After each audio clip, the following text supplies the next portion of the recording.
Hey everyone, Glen Sanford here, founder of eXp Realty. And today in this masterclass, we're going to talk a little bit about one of my favorite subjects, and that is mind mapping for your business success. And why is it one of my favorite subjects? One, all the way back in 2009, actually before that, but in 2009, literally built the entire eXp business model on a mind map over the course of about 3 days. And it literally, we put together the entire, we'll call it blueprint for the business using a mind map. And so what I'm going to walk you through, and the tools have changed. Back in the day when we built eXp initially, it was we used FreeMind and XMind, but now, and by the way, there's a bunch of newer tools that I'm not going to go over today that I've been playing with that actually uses and incorporates AI into mind mapping, which is pretty cool. I think it quite frankly, takes me out of my creative mode by using AI, but it's pretty interesting to see the ideas that AI will flesh out when you use AI to actually build out mind maps. But basically, and I'll go ahead and switch over here to our to a mind map. My platform, my go-to platform these days is MindMeister, and so this is my in my MindMeister account, and in it you basically create your original thought. What are you actually building something around? And of course, today we're talking about mind mapping for success. So I'll start with just the basics of mind mapping. There's mind mapping, and when I think about mind mapping, you can certainly do this with pen and paper or pencil or a whiteboard or what have you, and kind of see how things hook together. But with tools online and technology tools, it's actually easier to sort of lay out and design. By the way, we're visual creatures, meaning that we see things visually, and how things fit together visually orients our way of looking at the world. And they'll fit logical components in our mind. They'll fit emotional components in our mind. And the two sort of synergistically hook together to kind of create a new blueprint for whatever it is that you're thinking about. So you could be thinking about, how do I solve world peace? How do I bring recycling to my neighborhood, if that's something that's important to you. In this case, we're going to talk about basically business planning for real estate professionals and using these mind maps. But the basics of a mind map is you've got kind of a central theme, in this case, mind mapping for success. And then you have things, and I used to use the tab key on MindMeister to type in, another thing relative to this mind map, mind mapping for success. So I'm just going to call it MindMeister. And then I'm going to say tab for new child nodes, and enter is for sibling nodes. And I think these are technically correct in terms of thinking about it, but these are kind of the two basic concepts. And you could almost think about it and you can actually output this and export it into really a bullet point list. And another cool thing you can do, and I might even try to do this at the end of our session, is you can take your sort of exported bullet point list and you can import it into a platform like Gamma, which is now my new favorite tool for building out presentations quickly. But you can import it to Gamma with a little bit of prompting, and it will build you like a whole slide deck that goes along with whatever it is that you just did. So it's pretty cool. There's lots of tools for mind mapping. So tools for mind mapping. And of course, the one I'm talking about here is MindMeister. So I'm just going to drag that and put it in there. But there's tons of other ones. I'll put some of the old ones that I used mainly because they represent a little historic use of actually building out eXp. But what you'll notice is it's pretty easy to kind of add these sibling nodes, and then you can then go in and add whatever detail you want to put in it. And this one was Java based.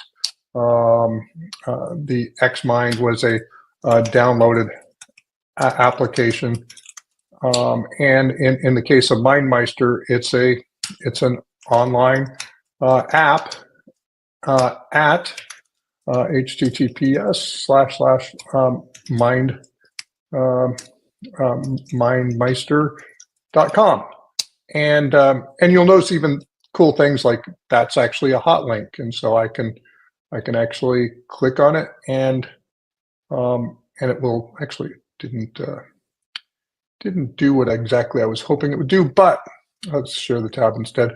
But the idea is some of these things will actually link out and be actually links to other stuff. So there's a lot of cool stuff you can do with it. You can add notes. If I click on these little three dots, you can add connections, comments, notes, media if you want to attach like a YouTube video or those types of things and icons. And I would just say, that you can basically add a lot of content and make it pretty rich. So that's kind of the basics of mind mapping. And now what I'd like to do is, I'll jump in and kind of look at what would it look like to build a mind map for your real estate business. And when I think about mind mapping for a real estate business is you can map out kind of two things to map out. And one would be present state of the business or project or whatever, and the future state that you want to get to of the business. And the reason why I think these are important elements to think about is if you don't know exactly what the present state of your business is, then it's hard to know what you need to sort of do to get from your present state to your future state. And so owning, and this is kind of Zen-like, if you don't own the present state of your business and understand that you've created a perfect version of a business based on your skills and ideas and training and whatever to this point in time, and that's perfect, it's perfect in its present state, but that doesn't change the fact that you can then move it to a future state by iterating on your business. And so I think about this idea that mind mapping will help you understand the disconnect, the cognitive dissonance between the present state of your business and the future state of your business. So that's kind of the way that I want to think about it. But why don't we go ahead and kind of build a new mind map? So I'm going to go ahead and go back to all my maps. I'm going to create a new blank map.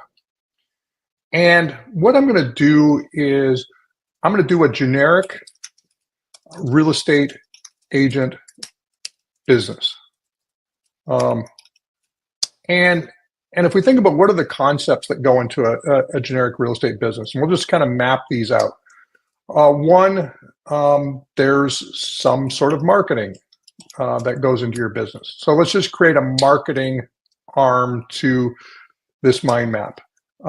There's some sort of systems that go into it. Think CRM, and inside of that is your customer database, and potentially your follow-up campaigns that take place in your CRM. There's your team, scaling a team potentially, and let's just say that this is a team that or a business that you want to scale. Scaling a team. Who would be on your team? Maybe you do it in a more traditional manner and you bring on an assistant, and then you bring on more buyer's agents, and then eventually you bring on a listing specialist.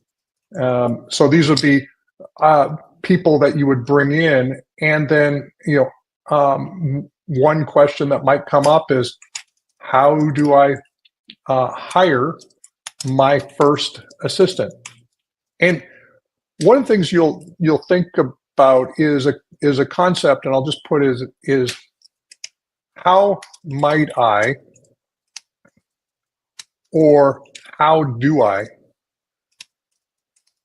are really good questions for mind maps to help you sort of solve for. So I'll just put this as questions to ask at the end of every node. And it would be something like, how might I do this? Or how might I do this better? Would be, so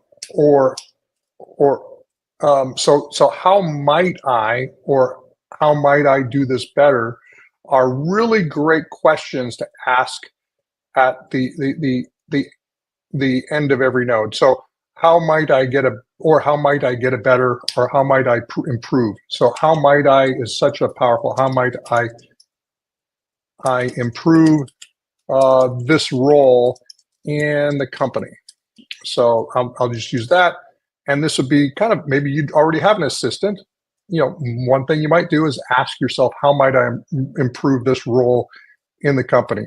And then you can sort of answer that question. So how might I improve this role in the company? And then answer the questions in a way that just naturally comes to mind. One way would be document what you want your assistant to do. Seems pretty obvious, but sometimes just writing that down now gives you a future to do to create a new future state of whatever that thing is. So in this case, document what you're, spend time with your assistant, talking through what you feel is the important tasks to focus on each day. So this is another sort of thing that that you might answer, and your answers are going to be different based on your business, but this is kind of an idea of what you might do. And by the way, you can close these things up because you may not need to dive into assistant hiring or those types of things. So how do I hire my first assistant? Maybe run a Craigslist ad. I'm just using that as an example. Another would be to talk to agents who generally are familiar with the business, but likely are more S and C's in the disc profile versus D and I's. So this would be, again, just some ideas, but you get to sort of see how you might use this. Maybe you've got your first assistant, and now it's no longer relevant. Well, you could delete that just by hitting the delete key when you highlight it, and you can always bring it back with a Command Z or Control C, depending on what you're using. But you can delete these nodes, and then you can sort of go back in time as well. So so that's a kind of a quick and dirty idea of sort of what this looks like. The same thing could be done here is, how do I find buyer's agents? How do I create accountability to, and I'll talk about this in a minute, our franchisable service model for our buyer's agents. And so you might be going, what's a franchisable service model? Or so franchisable is a term that came out of Michael Gerber's book, and which is the E-Myth Revisited, which is what's your franchisable model for customer follow-up, or franchisable service model for how you do marketing, and how do you manualize it so somebody else can come in and get into that seat, and then give somebody that has an average person. Everybody has potential to be above average, but just the average person a tool to create above average results. And you think about, what does McDonald's do so well? Well, they provide a footprint, a playbook to give an average person, high school student, whatever, average person, a playbook. Yeah, give a playbook to an average person that will produce above average results. And you can think about this into, how does your brand promise match up with your marketing? That would be and then do you actually deliver on that? And then deliver on that with your team. So what you're seeing is me kind of have a general conversation with the mind map.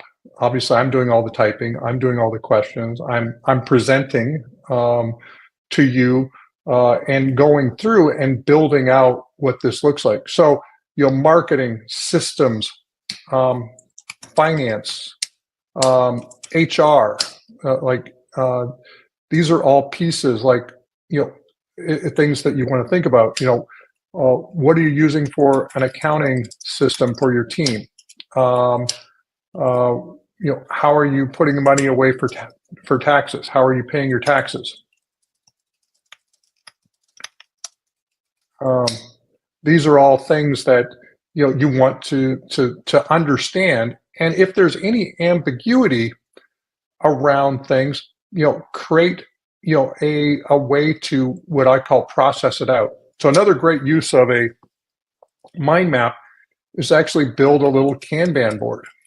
And Kanban is a term that was taken in Japan after World War II, and it was really to teach people sort of how to work as small teams to get things done.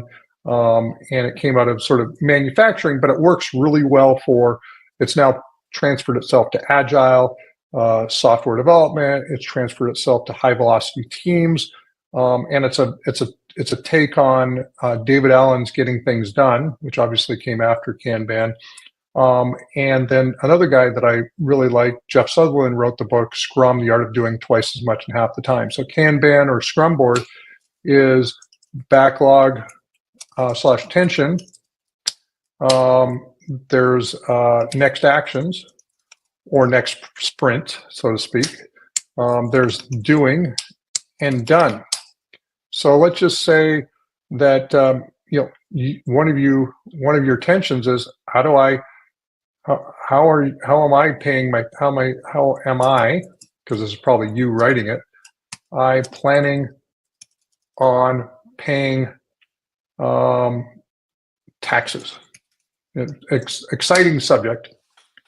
So and you think about, okay, some percentage, 20% of all commissions that come in go into a tax account automatically. So that might be something that's an important piece. Another piece, and I'll go back to finance because I think it fits in here as well, is this idea of having a S corp or an LLC. That would be another one that I would think about. Another one, and this could fit in both finance or in HR, but let's just put it in HR, be on salary. And let's just assume right now that you're not on salary. You might want to actually create a tension around that, which is, how do I get on salary with my own company? What would that look like? And, and let's say, take a route that I took early on, which is interview some payroll management companies to outsource payroll to.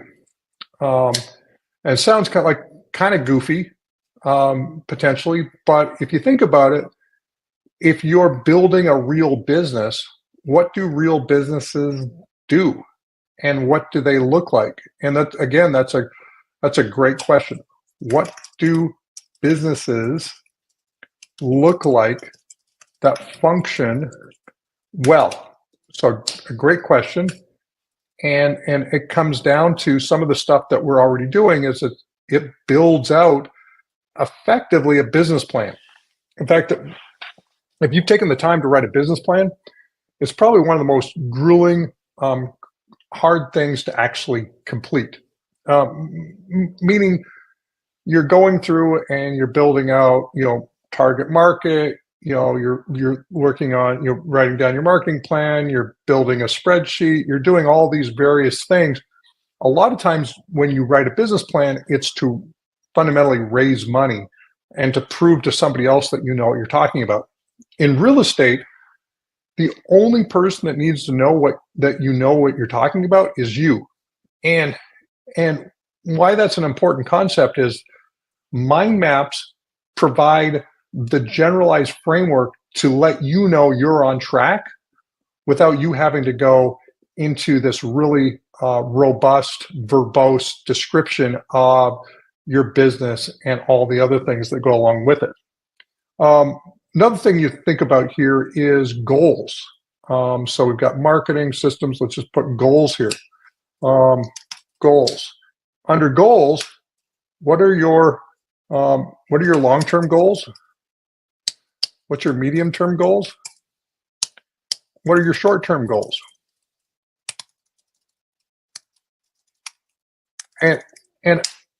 And so long-term, maybe this is 5 to 10 years out. I want a business that supports me and my family, and sets up a legacy for all. And so, and then you can then define that, what that means to you. Maybe it means having $5 million in the bank, liquid. Maybe it means having a $20 million net worth. And for some of you, you may be going, wow, that's a lot. That's crazy what that is.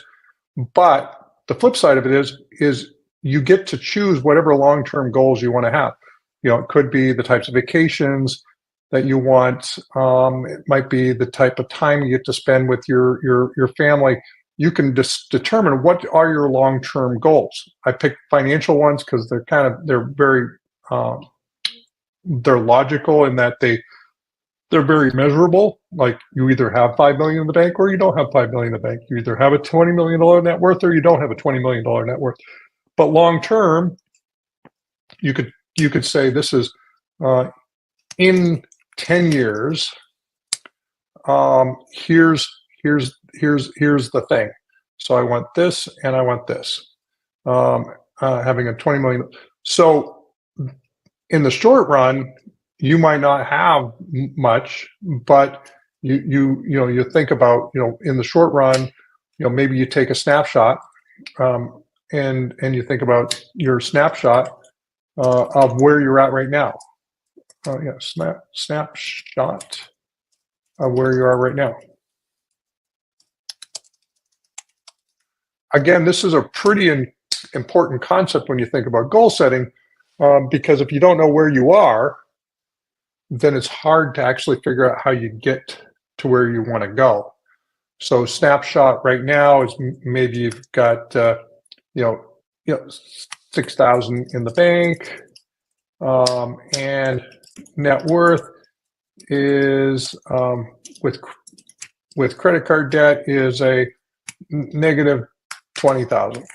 By the way, I'm just using that because there's actually a lot of people that 6,000 might be generous, but their net worth may be negative 20 because of various different things, and they need to figure out, how do I make sales in the short term?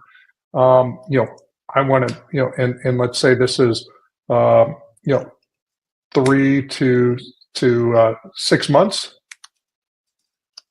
or we could go 3 months, 6 months, and then maybe 1 year. Maybe it's, or this is 1 year, 2 years, 3 years. This kind of defines your trajectory from going from where you are now to where you want to be in the future, and what do you need to do in the short term in order to kind of get there. You need to make 1 sale per month,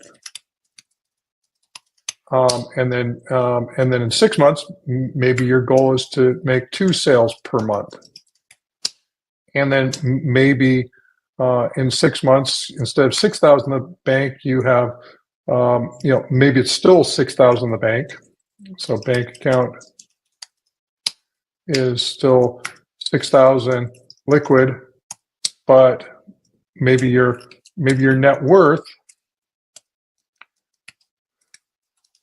is, maybe it's now $10,000. So you could sort of think about, what does this look like, at 3 months, 6 months, maybe 3 months, you're at 1 sale a month, you still got 6,000, and maybe your net worth is now 0, so you're pulling ahead. But eventually you start to think about, okay, net worth after 1 year is 50,000, let's just say.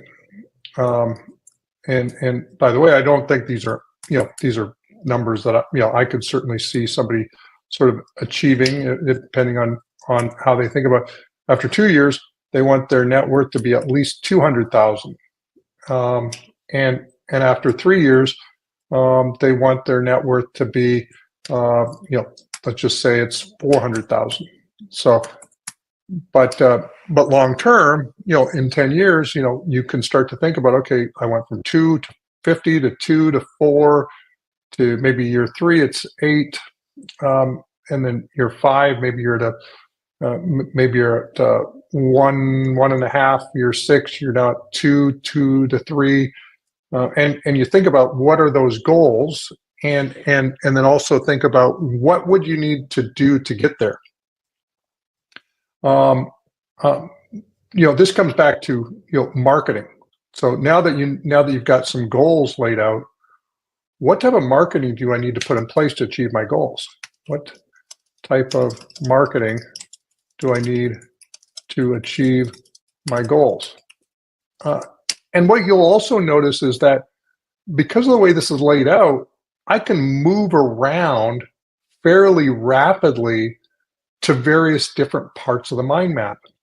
And one of the cool things about mind maps is that as you clarify one area, it will help you clarify another area, and you'll start to actually sort of dive into and start to think about, okay, well, what type of marketing do I need in order to make, let's just say 2 sales a month, or in 6 months, in 1 year, maybe you need to be doing 4 sales per month, and maybe you build your first business plan is based on first year goals, based on year 1 goals. You sort of work backwards. Okay, if you're doing internet, let's just say the type of marketing that you're doing, or let's just do types of marketing, types. And I'm adding these extra things because you would just go straight to the types of marketing. You'd probably skip these extra steps, but I'm doing it for the purposes of doing the mind map. So types of marketing might be PPC, social, and then maybe it's open houses, and then maybe it's networking events, and then you start to go, okay, there's types. Now you go, okay, I'm seeing a couple different types of.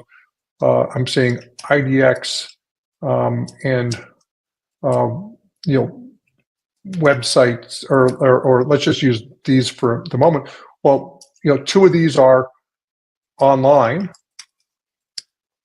and two of these are offline. And so I maybe take PPC. So PPC stands for pay-per-click. Online, you've got social, you've got IDX. So this is kind of your website piece. So and this is generating sort of inbound, and then maybe you're going. There's other types, which is buyer lead generation, and seller lead generation. These are going to be two types of things that you want to generate. Your seller lead gen is, let's just say, is generally more offline than online. Your buyer lead, the unhandled response, something happened. So your buyer lead is going to be generally online versus offline. So these are, so you can kind of, again, generally offline versus online. So I'll just put that in. So, what are going to be those offline strategies? Circle prospecting, door knocking, following up on open house conversations. So these may be things that you do that are more seller lead gen. Online, again, this is going to be your PPC, your social, your IDX strategies, and you can also, I think you can do like what's called a connector here. And I'm just going to connect this here to here. So it's really the online. I can do some cool additional sort of stuff to sort of show where it kind of sits in the whole scheme of things. And I could generally move my offline to here, and let's just move this down here, and so my offline is kind of these circle prospecting, and I can sort of point this, so to speak, do a little connector again. Again, this is if you're having trouble sort of figuring out, how things sort of relate to each other. You can sort of draw these lines and kind of point at various parts of the mind map. You think about CRM, maybe systems. You've got systems, CRM, accounting, marketing, and then human systems, which would be sort of the franchisable service models, and this might include a some sort of buyer manual, buyer's agent manual, and seller's agent manual, and assistant manual. And then you may even link to these.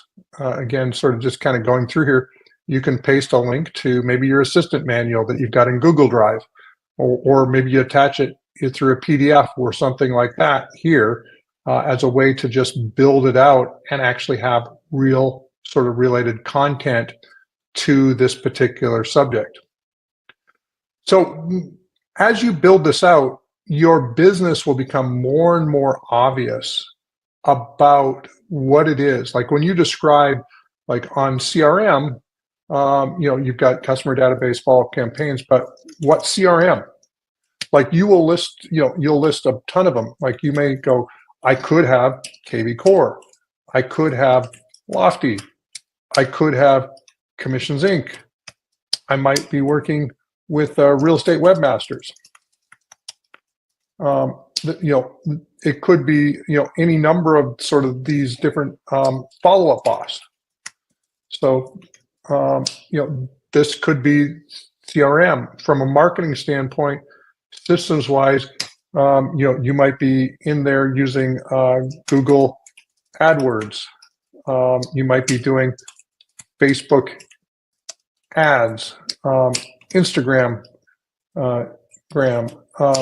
some of it may be paid and unpaid.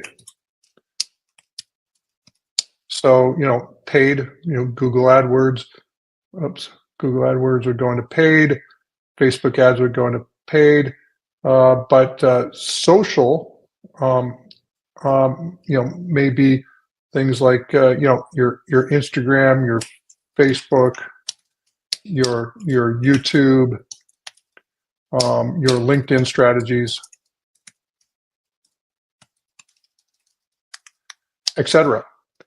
And as you build it out, again, you figure out, how do I do AdWords? So you start to think, okay, I've got my goals over here, but one of your backlot items might be learn Google AdWords. By the way, I think every real estate agent should learn how to run their own Google AdWords campaigns. It takes a little bit of time to figure it out, but the value and the ability to put your business onto like a spigot and turn up or down your marketing is pretty amazing to do. But let's just say you've got Google AdWords. One way is to do it yourself, DIY, do it yourself, manage your own campaigns. But let's say you don't want to do that. You look at who could do this for me, who I want to outsource. One would be MIR, making it rain inside of eXp. That's what that does. Or there's Ylopo is another one, and then there's other companies that will do it. I think the best ROI, quite frankly, will come from making it rain. But you can outsource these types of activities as well. Facebook, unpaid. There's tons of strategies that you can use on social. What are those strategies? Figure those out for you. What are the types of content you're building, and just one, document it, but then also the other part is do it. I think about the idea that you need a certain percentage of your time to be documenting your systems, especially if you're changing up or your systems aren't working well. So document what it should look like so that your team can execute against it. And while you're building systems and you're doing your business, think about an 80-20. 80% of your time doing the business, in the business. 20% of your time is working on your business, which includes mapping out what your business looks like in its present state and map out what you believe it should look like in its future state, and then build some sort of structure of moving from your present state to the future state. So hopefully this has been a valuable exercise to sort of understand what mind maps are, how they work. These are, I think about this idea that you need to be able to trust the systems that you're building on. And in the way so mind map are a tool that I use that I can go back to and reference when I'm building things out and I can give it to my team. If I've got an assistant, it's a way to take something, give that to them. You're not filling in all the gaps, but you're providing enough information around what you're trying to achieve that other people can jump in and kind of help you achieve what you're trying to achieve. Again, this wasn't meant to be comprehensive as to what a real estate agent's business looks like. You could build each one of these out as its own thing. And there's a kind of a cool way you can do this in using mind maps is I can actually do, I think there's a link here, which is create as a map. So hopefully you can see that. And I'm going to actually create it as a map. And I'm going to create a systems map. And I'm going to go to the systems mind map. And now I can actually build a mind map specifically for my systems. And then I can actually go back to the main mind map that came from, which is what we call it the generic real estate business. So there's some cool things that you can do with MindMeister. You can sort of see this automatically sort of color codes them based on the various different functions. And in the course of a few hours to a few days, you could build a really robust platform to build whatever it is that you want to build. Ask the questions that you need to ask. A lot of times, it's really asking the questions that we a lot of times avoid asking for whatever reason. We do that on a mind map. Get transparent, get real, talk about what's working, what's not working. Do a SWOT analysis. Mind maps are a great way to do a SWOT analysis. So I'm going to, so SWOT analysis, so if I go SWOT analysis, by the way, you should, in my opinion, you should do this, but strengths, weaknesses,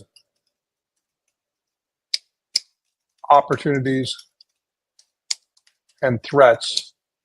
You should do a SWOT analysis on your business. What strengths, a lot of times these come from who you are as a person. What are you really good at? I'm a great salesperson. Weaknesses. My organization skills are where I'm weak. And this would be a typical salesperson profile. But taking the time to actually map this out. What's my opportunities? To dominate my local farm area or city. That'd be another one. And then what's the threats? Could be industry changes. We're living right through that right at the moment. It could be competitors knocking off your business plan.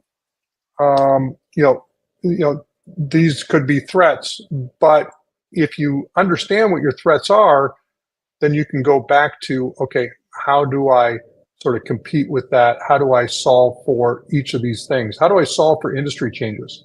When you understand your strengths and weaknesses, and then, and these ones, your opportunities and your threats are going to be the ones that you're going to probably do deeper mind maps on, because, they then help clarify what you're going to do next.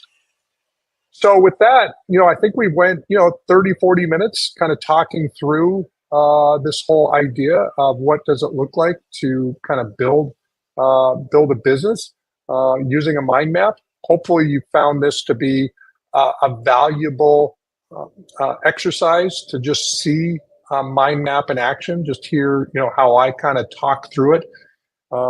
Obviously when I'm doing it myself, I'm bouncing these ideas out quickly.